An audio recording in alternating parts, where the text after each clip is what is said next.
down towards missing to see if he can get onto something like a Nautilus even to start these fights off, because I still think Aphelios is incredibly strong in this patch. I just prefer him to scene with something where he can actually get in and get the fight going. Oh, we've also seen that, Renata lanes coming through where in the 2v2 Dagda, getting it started with a handshake, or even in the fights, the immobilization of the hostile takeover gives Aphelios perfect window. And as we go into this Game 3 draft, the respects paid to Rise, no Sivir coming through. I truly wonder if we're going to adapt to the point where Sivir is just going to become like this massive ban on 12-13. I think she has her place. Again, I think if you're in a composition or against a composition that has a lot of engage, can play at range, she is really going to struggle. Yes, she has the speed up in her kit, but it's still just very difficult for her to get as many of the boomerang blades off, get a ton of that AoE damage through. So I think for teams that can try and keep her at bay, it'll be okay. But JDG banning the Draven away, basically signifying, hey, if you don't ban Kalista here, we're going to nab this immediately on this next rotation. But it means that they'll either get the Renata or a Kalista, which is great on either side.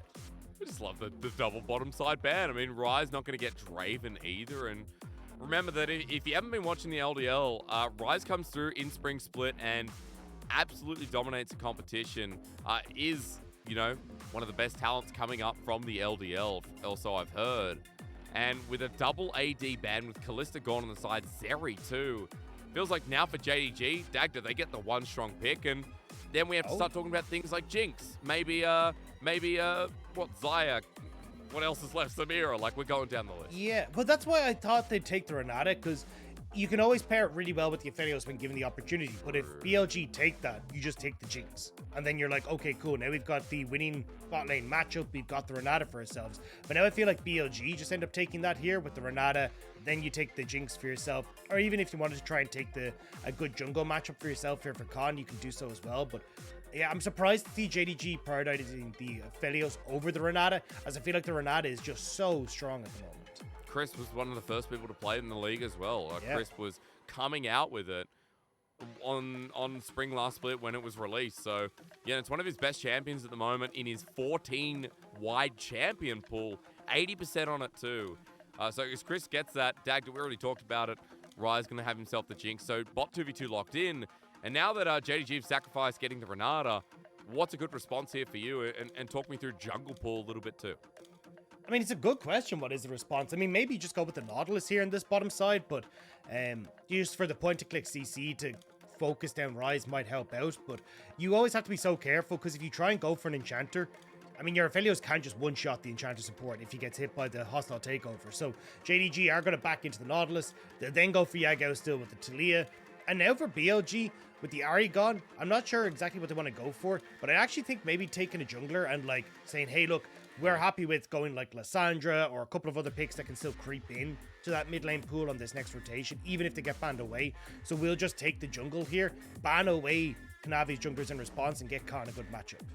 Even things like the Silas for mid Dagda. So Khan, picking up things like the Viego.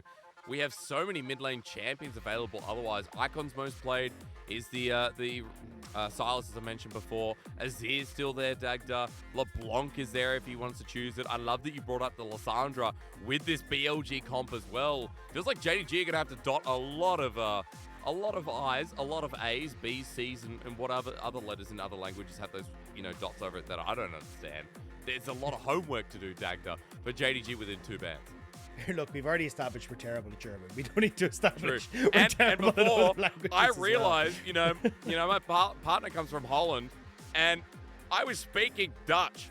I wasn't even close to German, so I apologize to the German community for not even getting not good right in their language. Never again. We'll try again. If we have to do Mandarin on broadcast, Dagda, a little bit more confident.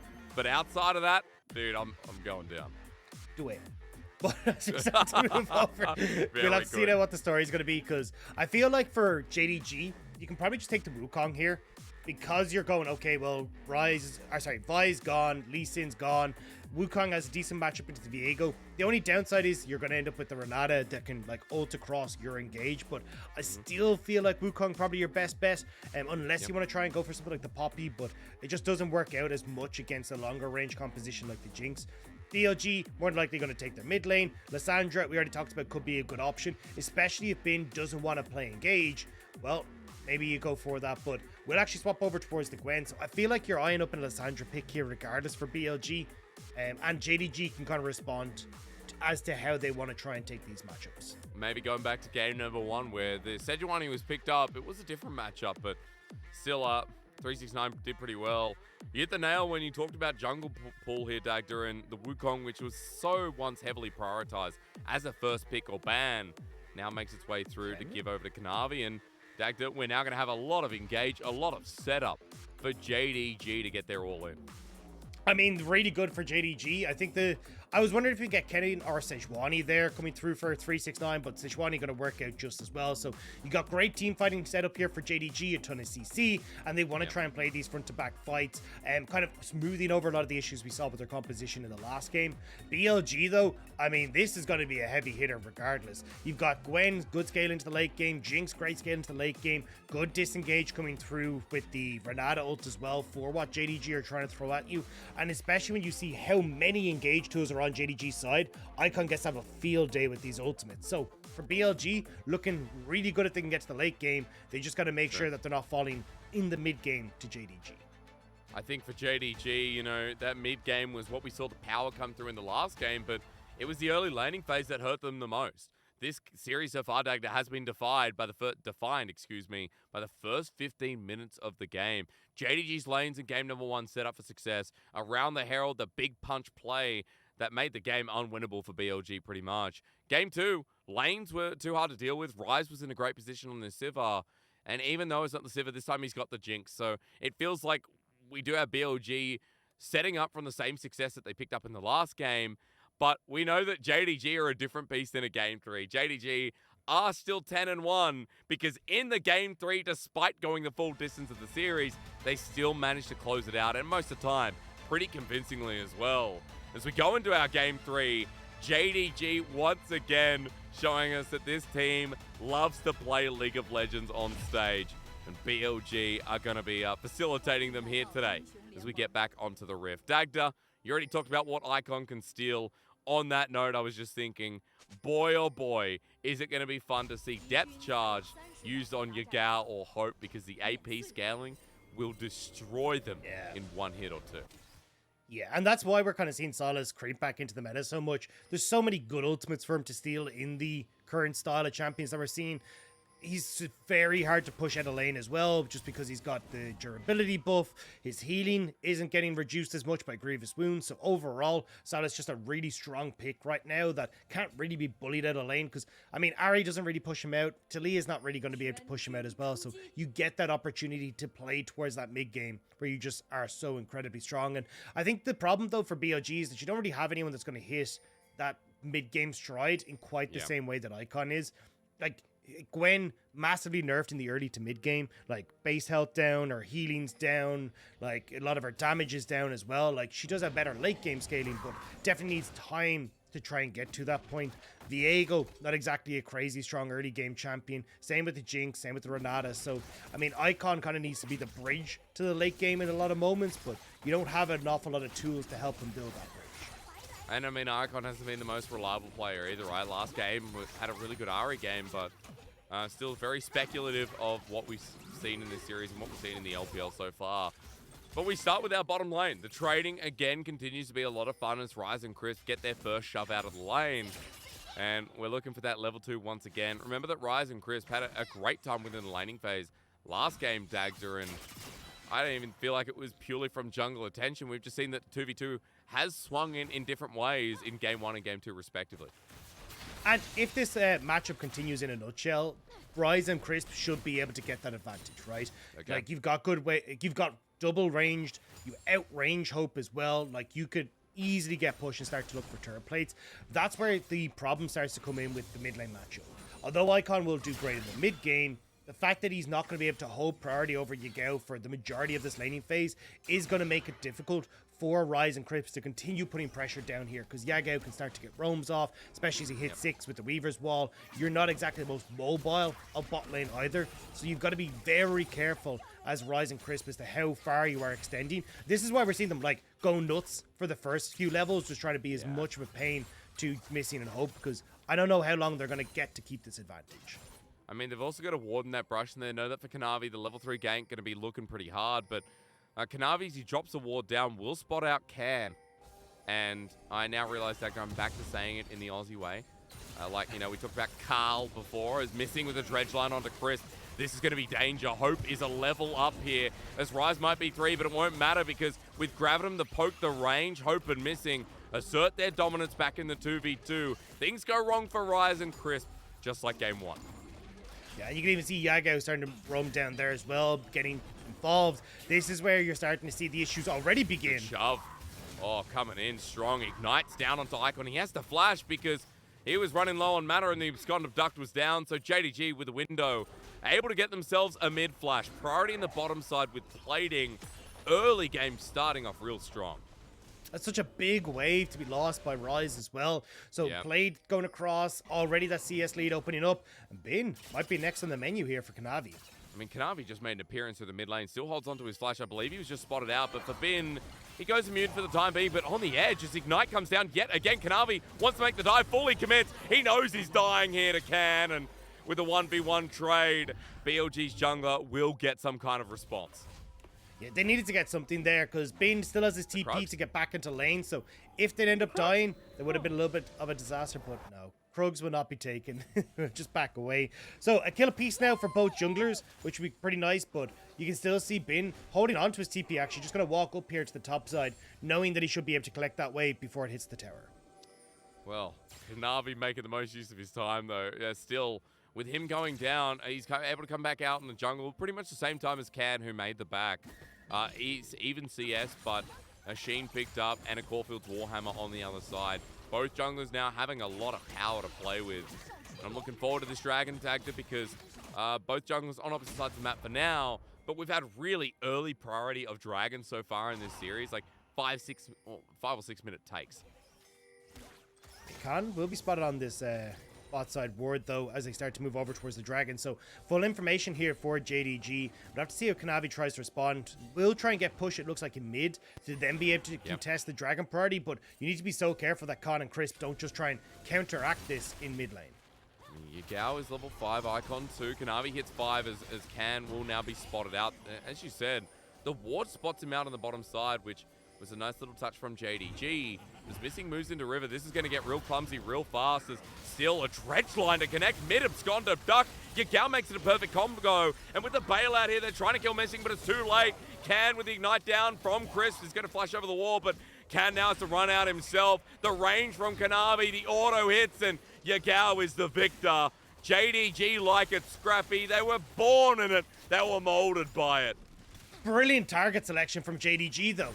We already knew Icon had no flash from that early gank in mid, so they immediately turn on towards the Silas, who can't get over the wall, and they pick him off. Now they get the double kill, they get to establish river control, and you'll see it here in the replay, just how smart they were. Like, Kanavi doesn't even try to dodge away from the ball. He's just like, okay, cool, I'm gonna hop straight onto Icon. I've got the hook here. They ignore everyone else on BLG side. Now, it did get a little dicey, as I wasn't sure how quickly JDG were gonna die before the bailout had actually procced, but it doesn't matter. They get the 2 kills in favor of just 1 kill onto Missing. You even got the big wave still collected by Hope on the bottom side, and that's gonna open up about 1,000 gold lead for JDG. And a kill into the mid lane as well. I mean, when we already talked about what Yagao's going to do this game, I feel like we're going to see a lot earlier ultimates this time around, Dagda, than we did last game. 369 versus Bin, though. We're going to pause because with Permafrost there, ulti and Ignite is available. However, it depends on Bin with the W with his ult down as well. We're just looking at all these teams moving down towards the bottom side because that dragon was still not taken, Dagda, after we saw the last skirmish down here.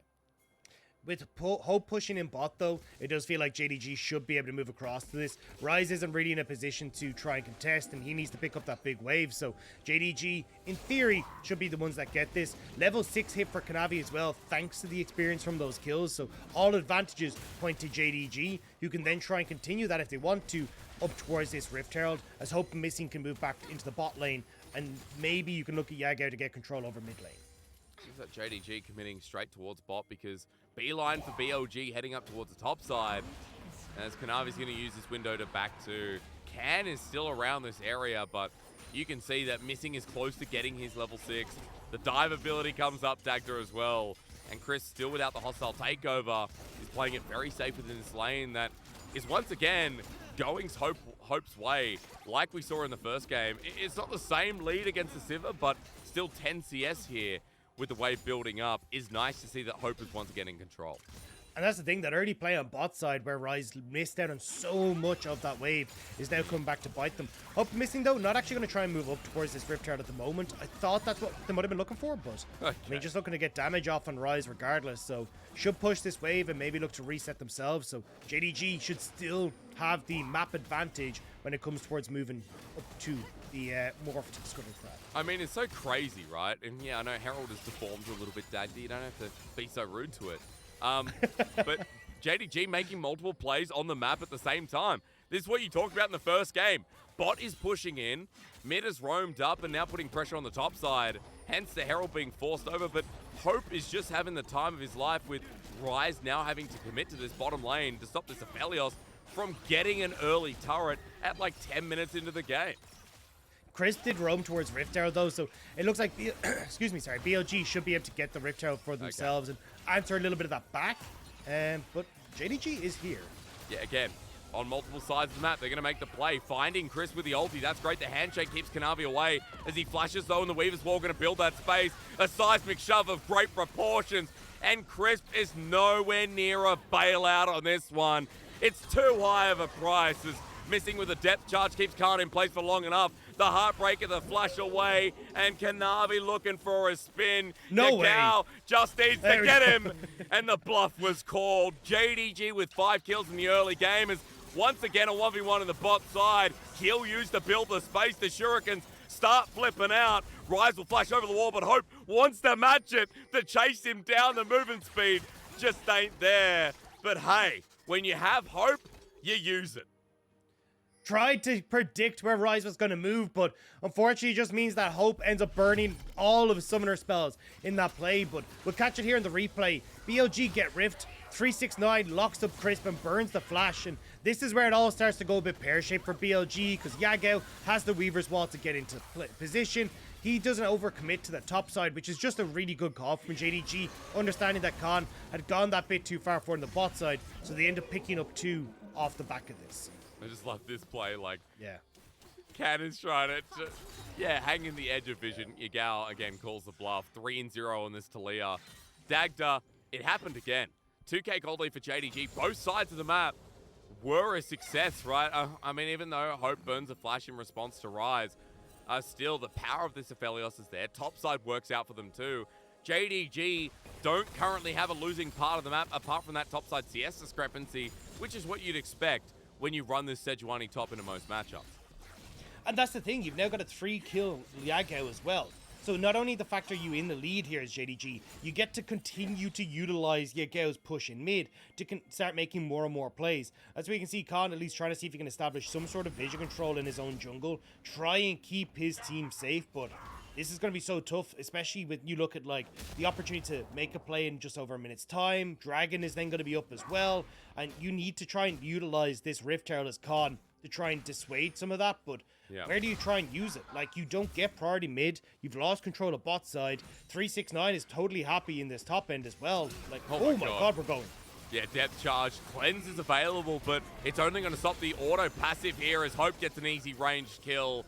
Missing with the all-in. Dagda, their time to shine is this split, and as we look at the top side, JDG is still going to have a response play again. It doesn't matter that the bottom play comes through. They've traded 1 for 1, and now on to Bin. It's going to be a 1 for 2 in favor of JDG. This team just doesn't lose sides of the map.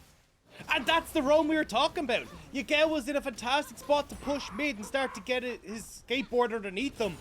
Icon still trying to push mid, doesn't have that control. So both sides of the map again coming out clutch for JDG. Oh god, the gold lead hurts even more. 5,000, 12 minutes into the game, and a Dragon that's already taken away BLG's one element.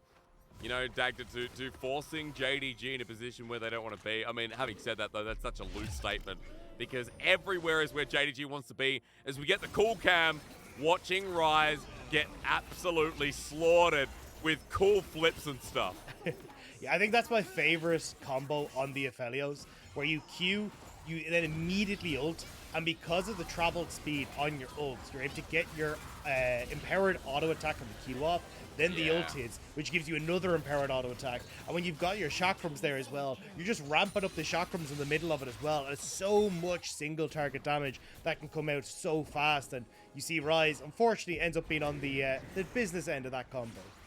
Not having the same game as the last time, but JDG, just a different team yet again. Depth charge stolen here is missing, goes for the max range stretch line, and that Herald does nothing.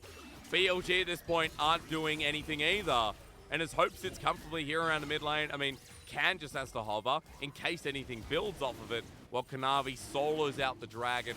That'll make 2 here for JDG that continues slaughtering the early game, while Dagda, I still don't believe in a cross-map play for BLG. I mean, where do you cross map? Every time it feels like JDG is just there. Like, Hope and Missing win the bot side play, and then they're like, oh, well, we don't even win the top side because Kanavi's on top side. Like, you're just winning with the same numbers advantage, so BLG can't really do very much. As they siege towards the mid lane turret, the handshake's good here. Missing goes for the dredge line, that's cancelled. Hostile takeover is just away from everyone as the 3-man land Moonlight Vigil. If I could get it out, comes through. Depth charge onto Can. Means he's out over the wall, but JDG may have done what they needed to open up the mid lane, while 369 is going to ulti. It's a swing and a miss because Gwen exists. Nice and immune. Rise wishes he was Gwen right now. Depth charge stolen to defend this play. Icon with a threat, but as Kanavi dives in with the Cyclone underneath the turret, this game looking bonkers bad for BLG to round out the series. Rise is really struggling with Talia seismic shoves in the last few series. The last time against RNG, Xiaohu finds him on the Jinx.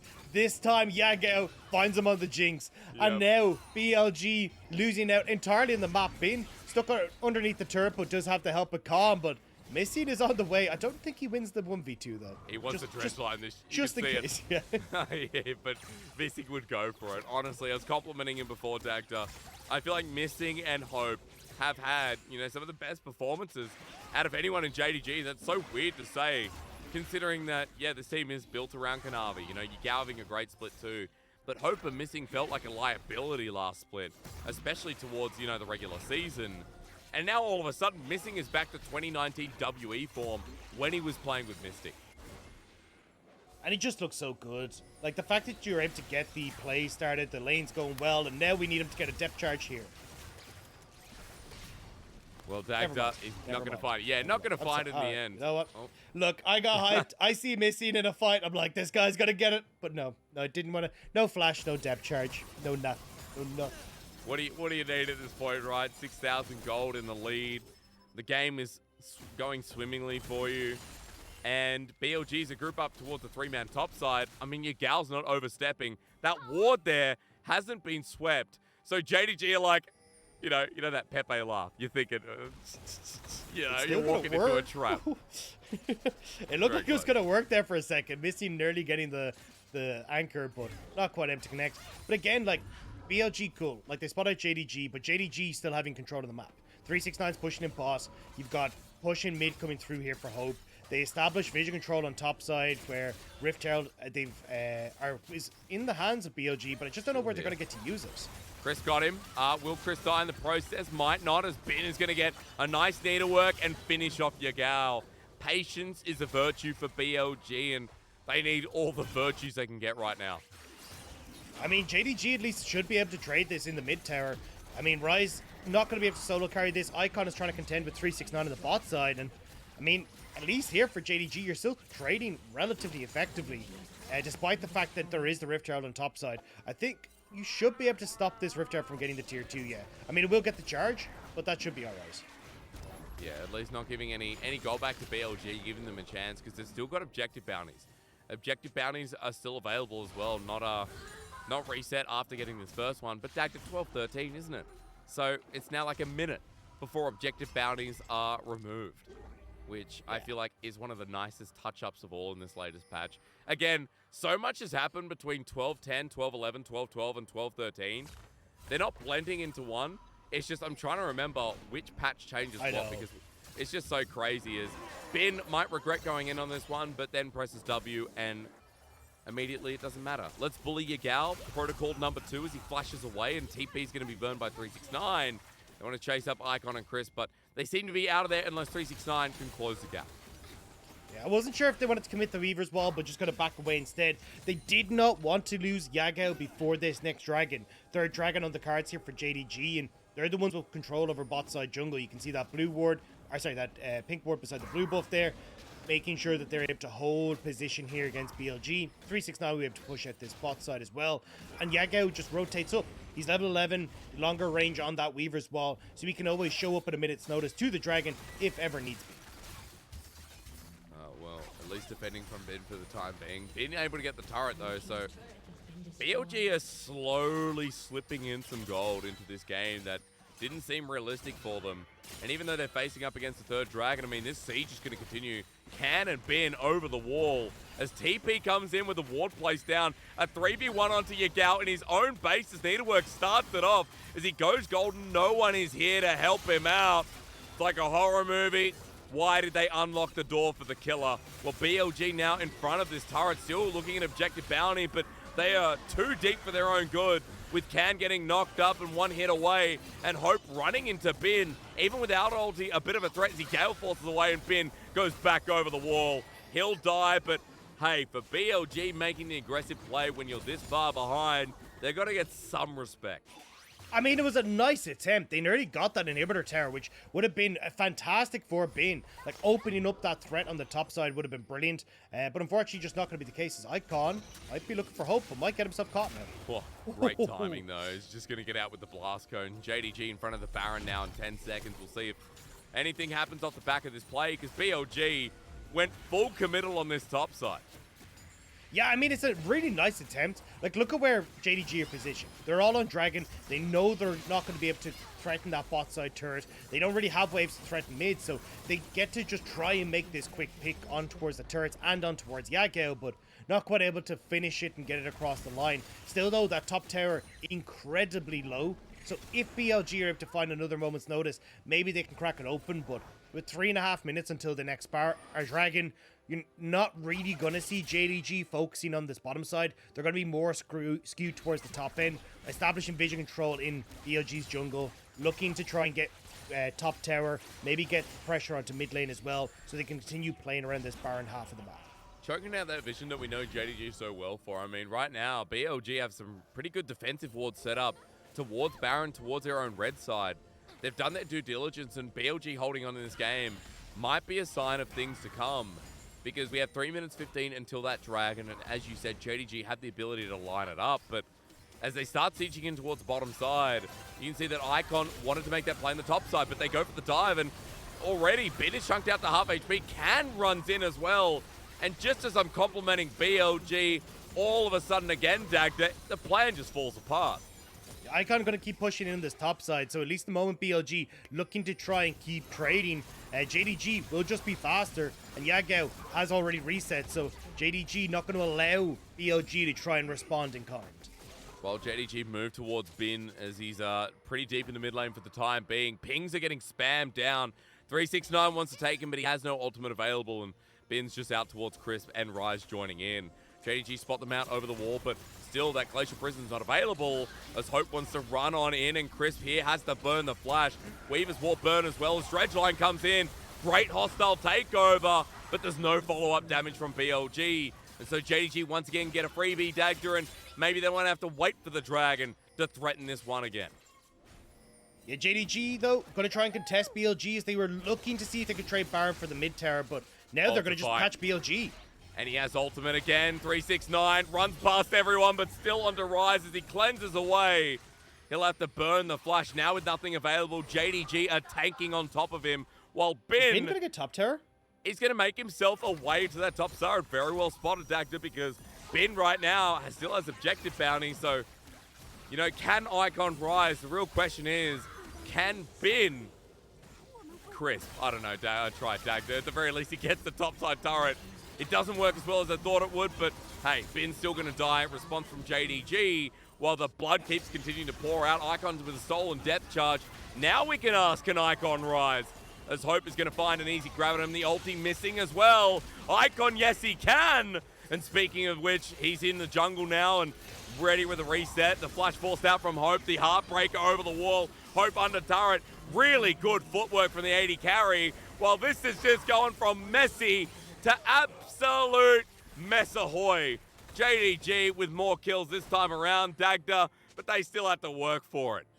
Looks like JDG, though, aren't going to work any harder at getting this Baron. With no real contestant available for BLG, they should be able to get the big purple worm, reset, and still be there to contest Dragon as well. Might be a little bit late off the mark, though, so maybe BLG can burst down this Dragon before they get there, but JDG will end up blocking the rocket. No steal come through for Rise. So gold jumps back to now about 8,000 in JDG's lead. 25 seconds until the Dragon is mentioned, and we have ourselves an almost 3-item Aphelios. 3 items here in the jungle with Kanavi having a lot of healing reduction too, which would be great against this comp. Force of Nature, of course, for 369 with the Warden's Mail and the Frost Guard picked up. Soon to be Randwood's Omen coming through, or even the Frozen Heart, let's be real. It's so long since I've known items to a point. Dagda is... For JDG, I mean, this one is already set up, and they've got their ults back up and available again. Yeah, I mean, the big threat is Bane. If Bane can try and get onto the backline, maybe you can have this fight win. And already see he's threatening Yagao on the backline. 3 items with this could be it. Okay, Weaver's walled a zone out, and just like that, it's gone. And just like that, Bin's not in the fight. And just like that, the Glacial Prison turns into a Doom as Missing gets in the backline. Crisp is dead. Rise soon to be. I don't know what it is with JDG, but always in game number 3, they find a way as Missing's close to securing the final pick. Kanavi can probably do it by himself as Hope tries to get the kill still, but it's Kanavi with the most damage yet again, and it's JDG with a swift 25-minute game that is going to break the base. Too many flanks spoil the broth there for BLG. Icon being positioned with Bin means that JDG just pounce onto the backline that's exposed. Rise and Crisp will fall, as will BLG. Game 3 always goes the way of JDG. Yeah, it does. 10-1 to 11-1, still at the top of the table as they look for more kills. The blood sport continues. But JDG right now, still looking like a top team within these messy, messy games. We'll take them to 11-1 now, so top spot secured once more for JDG, but it will feel like it'll only be momentary, because again, they keep going to these